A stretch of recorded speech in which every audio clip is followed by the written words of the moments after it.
Hello, what's good, you guys? Welcome back to another episode of In the Kitchen with Marcus. It's Marcus. Today, we are in for a treat. Yes, you read the menu absolutely right. We are making a triple meat chili on today. You do not want to miss out on this. I guarantee you nobody else is in their kitchen making a chili like what I'm getting ready to show y'all today. If you have not done so already, before we jump into the kitchen, go ahead and leave a thumbs up on this video. Go ahead and share, subscribe, hit that subscribe button so that way I can continue to bring y'all these recipes that you can't find anywhere else besides Marcus Kitchen. All right, I'm on the way to 1K. I'm gonna keep on speaking it until I see it. And I know that y'all can help me get there. And as I'm on my way, I'm gonna continue to bring y'all these recipes that you cannot find anywhere else. You don't wanna miss it. So I'm getting ready to show y'all all of the ingredients that I'm getting ready to use for this absolutely divine chili that I am going to be making here in the kitchen with Marcus. Stay tuned. For the triple chili that I'll be making today, I'm going to be using boneless ribeye that I'm going to chop into smaller pieces. I'm using about 4 slices of thick sliced bacon, about a pound of ground beef. I'm using the regular Jimmy Dean's breakfast sausage. I'm also going to be using jalapeno peppers, green bell pepper, red bell pepper, yellow pepper, garlic, fresh garlic, of course an onion. I'm going to be using a little bit of hot chili powder because I like just a little kick to mine. That's optional. You really don't have to use that, but it's just something that I want to use. Beef broth, of course. Red wine. I'm gonna be using kidney beans, the regular kidney beans, and then I'm gonna be using the white chili beans, stewed tomatoes. One of my secret weapons, this is my favorite one of my favorite companies, which is Barilla. I'm gonna be using their traditional pasta sauce. Gonna use a little bit of Better Than Bouillon. And for my seasonings, I'm gonna be using ground mustard, oregano, white pepper. I'm gonna be using adobo. I'm gonna be using onion powder and garlic powder, as well as chili powder. And I'm gonna tell y'all are really in for a treat today. Stay tuned so you can see how I do this. I'm getting ready to take y'all over to the stove with me. All right, y'all, in one pot I have my sausage and my ground beef cooking together. I'm cooking both of them together. In the other pan, I just have some bacon browning, and I'm gonna let that brown really good, which is pretty much about where I want it to be. Go ahead and take it out, set it to the side. So I'm gonna continue to let this bacon brown a little bit more, and then I'll come back and show y'all what I do next. All right, y'all, now that my bacon has gotten a good brown, I'm gonna go ahead, take them out of my pan and set them to the side. And if they get a little crispy, that's okay. That's definitely not gonna be an issue because you're putting them back crock pot to cook. Or you can totally skip this step. You don't have to add the bacon, but because I just want to go ahead and utilize all the meat that I'm using, I'm putting mine in. Now I'm gonna show y'all what I'm getting ready to do once I get this bacon out. Alright, now this is my meat, my beef that I chopped up. I just chopped them up into bite-sized pieces. I'm gonna go ahead and add these. I went ahead and I seasoned them. Normally at this point, again, I don't like to season heavy because majority of your seasoning comes off during this cooking process. But because I want the flavor in the pan, I want it to do that. And so all I'm gonna do is just let these brown.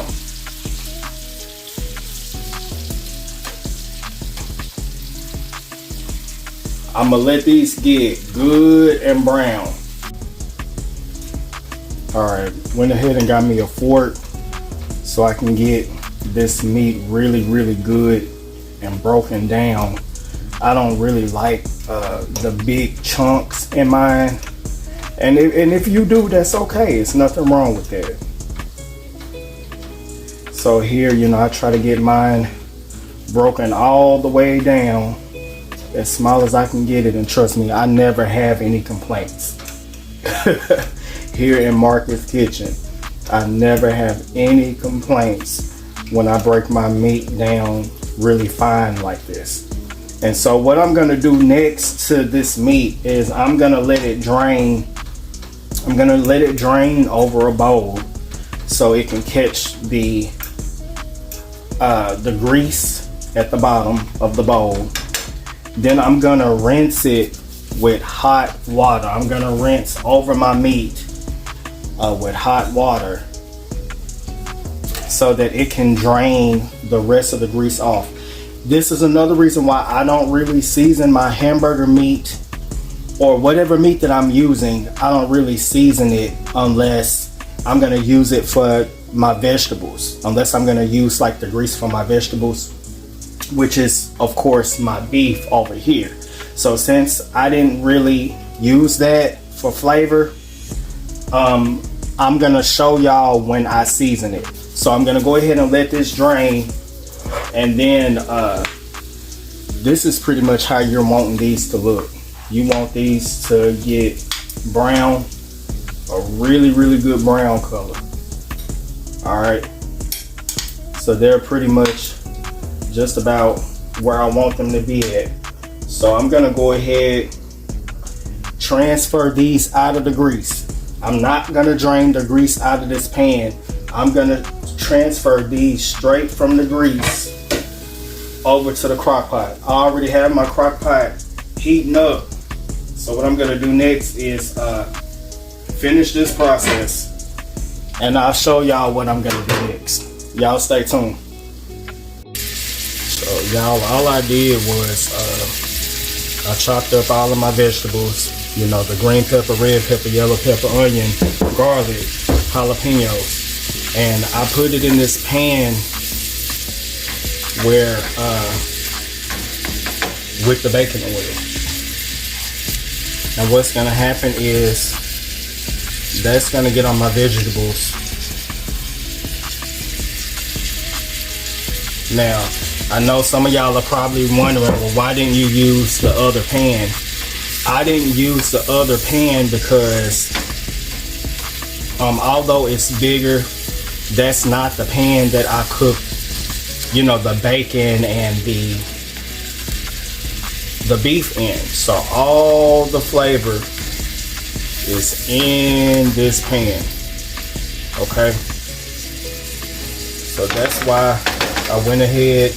I'm gonna have to do it in 2 batches because this pan is obviously smaller, but that's all right because I don't let my vegetables cook that long anyways.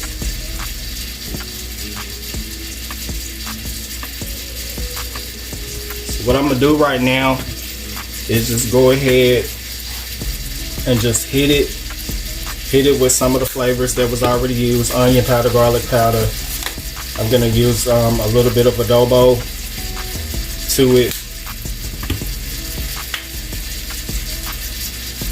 Just a dash. Oh, and I did change gloves, by the way, you guys.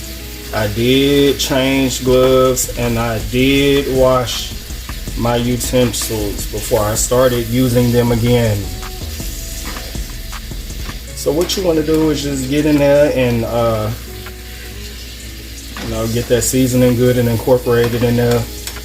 It's also gathering all that flavor from the bacon grease and the beef. All of that combined together. These vegetables, I mean, just even by themselves, without even eating anything with them, is gonna be good. You can just eat this all by itself. That's the whole meal in that pan right there. By itself, trust me. All right, I'm gonna continue to let that cook. Y'all already know. I just let mine go for about maybe between 3 to 5 minutes, depending on what I'm cooking and the texture that I'm looking for. So in this case, I'll probably let them cook for about another couple of minutes. Then I'll add my second batch. With my second batch, do the same thing.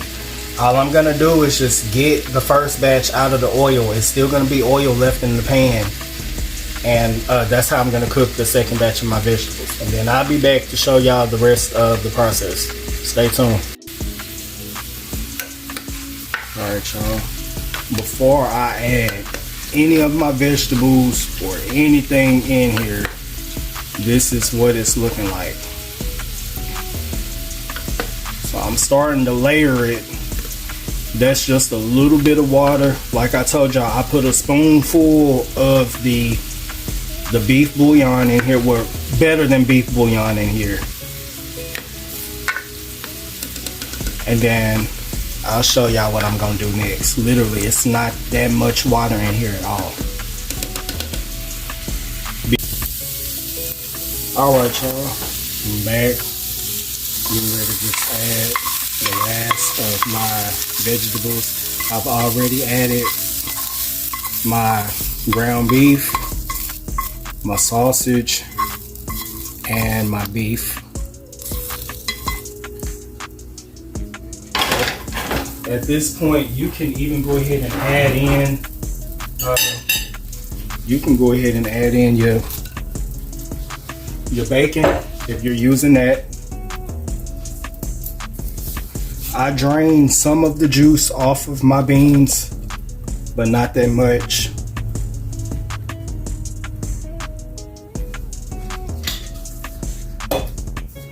Some juice is okay, I just don't like a lot. And I always check the bottom of my can to see if any beans are left in there, which is not. Gonna go ahead and add my stewed tomatoes. I'm not big on tomatoes, so I don't add the whole can. I'm not really big on tomatoes.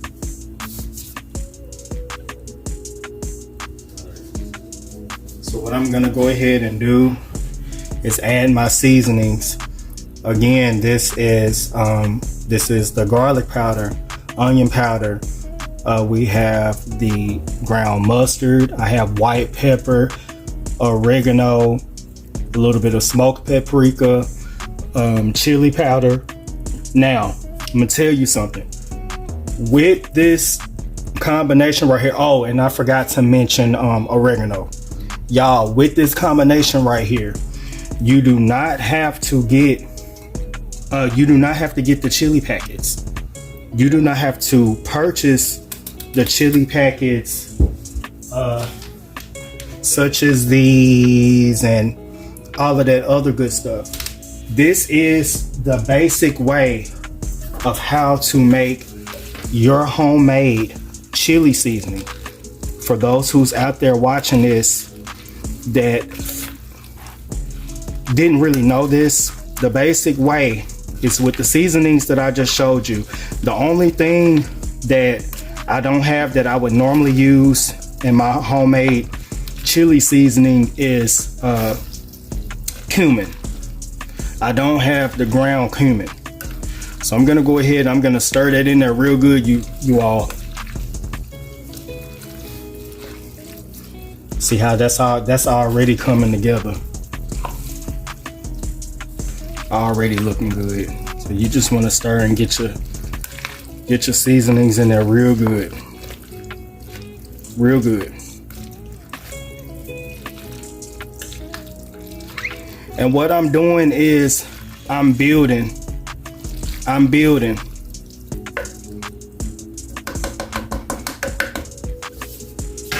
This is how you get your flavor pops, by layering your flavors. So I'm gonna go ahead and add again. I wanted a little pop to mine, so I'm gonna use the hot McCormick.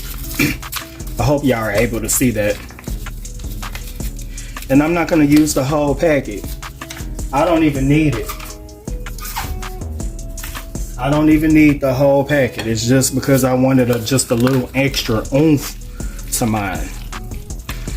And also, you know, if you just want to make, you know, the regular chili seasoning with the seasonings like I showed y'all, you can play around with them flavors. If you like yours on the spicy side, you can also add in the cayenne pepper to the chili seasoning that we've already made. Your homemade chili season, just add cayenne pepper. If you don't really like yours on the spicy side, leave it out. Leave it out. I'm just gonna mix that in there real good. Look beautiful, smelling good, man. I've always felt like with making chili is not chili if it doesn't have a little kick to it.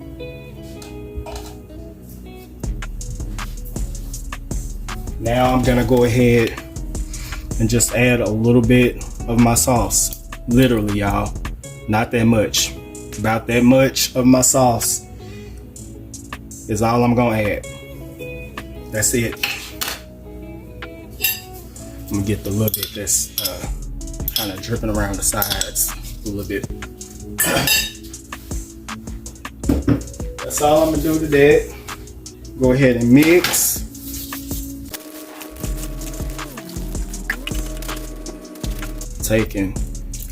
Add some beef broth. I'm gonna add a little bit at a time so I can kind of see how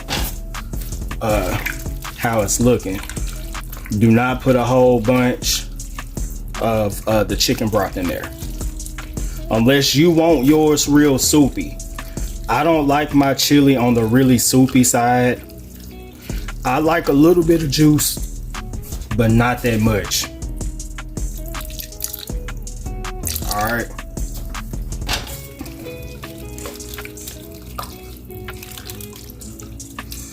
This we looking good. Looking good. So this is how I do mine to determine where I want it to be at. I gradually add.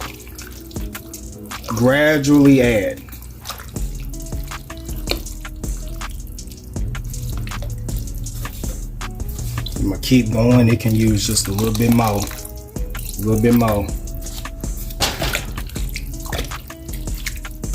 All right, we're getting there. Now it's almost to the point where I feel like it's enough, because again, like I said, I don't like mine on the soupy side at all.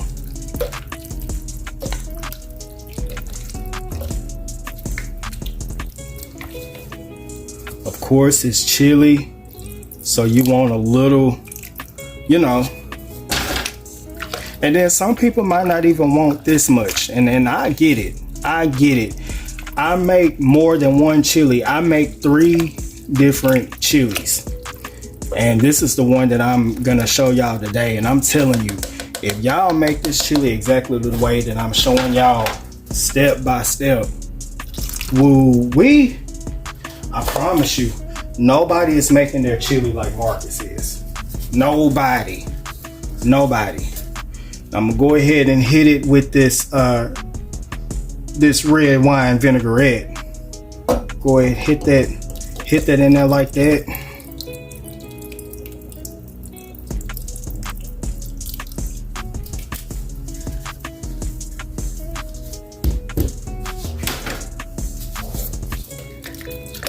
That's maybe equivalent to maybe like about a half of a cup, maybe, of red wine vinaigrette. And you make this chili like this, I promise you, everybody is going to be wanting you to make the chili. Everybody's gonna want you to make the chili. It's good for a potluck. Make this for a potluck. Take it to a potluck. I promise you, I guarantee you, you're gonna thank me. Don't no restaurant have nothing on this chili. Nothing on it.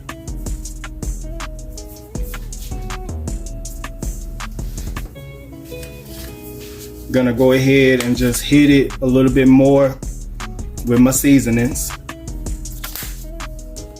Don't have to go crazy with the seasonings at this point because it's already, trust me, it's already really, really good in season. Just want to kind of just layering your flavors a little bit because you've added more components to your pot. A little bit more pepper. I'm not gonna worry about adding any more oregano, but I'm gonna go ahead and add just a little bit more chili powder and a little bit more of the spicy chili mix. Give that one more stir, and it's go time. It is go time. Let this bad boy cook. Oh yeah, you guys, I almost forgot to tell y'all, I'm also gonna add like about a tablespoon of sugar. Literally about a tablespoon of sugar. And what that does is it's gonna help balance everything together. It doesn't make it sweet at all. It helps bring that flavor pop out. And yeah. Y'all know in the kitchen with Marcus, we're all about that flavor pop. So if you're watching this so far, somebody hashtag flavor pop in the comments for me. Let me know that you've made it this far. Yeah, man, I'm telling you, this chili is the best. Ain't nobody besides Marcus Kitchen making their chili like this. All right, I'm gonna let this cook up for between 2.5 hours to 4 hours, checking on it periodically to see if it's to the point of where I want it to be at. If I need to add a little bit more broth or whatnot. All right, let's get into this pot, y'all. I'm at the 2 hour mark. This is how it's looking. The only thing I did was just added 2 spoonfuls of sugar, which is not gonna make it sweet. And then I added some thyme, which is what you see right here, over here. That's just thyme that I added. That's it. And depending on your crock pot, cooking times may vary. Mine cooks kind of fast. On the first half hour, I started mine off on high. I had mine up on high, and then I turned it down on low for the rest of the cooking time. So again, we're at 2 hours, and what we're looking for is to see if our chopped beef is good and fork tender. It's getting there, but we want it to be really, really tender to the point to where it basically falls off the fork. Once it gets to that point, your chili is done. So now that I know that my chili is not done, Yet what I'm gonna do is continue to check on it every half an hour, and pretty much we'll be done when the beef gets fork tender. All right, y'all, this is the finished product. I'm gonna go ahead and eat mine with some scoops. You can feel free to make you some bread, crackers, or even Doritos. Other type of chips will be good with that. Regular tortilla chips will be good. I've also chopped up a little bit of green peppers. Got me some sour cream, a little garnish on top. That's just a little bit of cilantro, that's all. My cheese is melting real good. And yeah, y'all, I'm ready to eat. Well, y'all, there you have it. That is Marcus's triple meat chili. I promise you, if you make this chili, everybody is going to go crazy over this. You can put this chili in competitions. I'm telling you, if you have a significant other, if you're in a relationship, if you're married, I'm telling you, you make this chicken, you're gonna get whatever you want. I don't care what it is, you're gonna get whatever you want if you make this chili, excuse me. Everybody is gonna be happy. Everybody is gonna absolutely adore you. So trust me with what I'm saying. I strongly encourage y'all to try this on today. All right. Lord, we give you thanks on today. Lord, bless this food as it make its way down to my stomach. In Jesus' name I pray. Meal complete. I'm about to eat. Thanks for tuning in to another episode of In the Kitchen with Marcus. Remember to like this video, subscribe, share. Until next time.